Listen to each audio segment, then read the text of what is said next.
আমাদের এই ম্যাথটা আছে, এগুলো হচ্ছে আমাদের লজিক গেটগুলো করার জন্য লজিক ফাংশনগুলো অনেক বেশি দরকারি।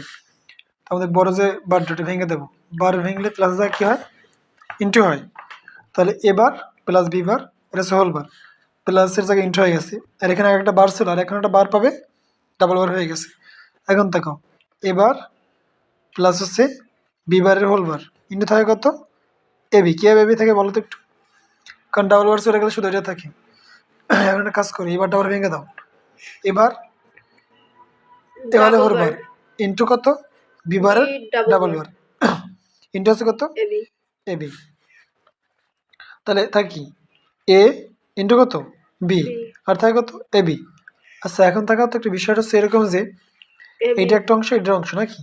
আচ্ছা এবি এবি মিলে কত আসে, শুধু একটা এবি আসে, কারণ আমরা জানি এবি গুণ এবি সমান শুধু একটা এবি নাকি। এটা আমাদের ফলাফল বা অ্যান্সার।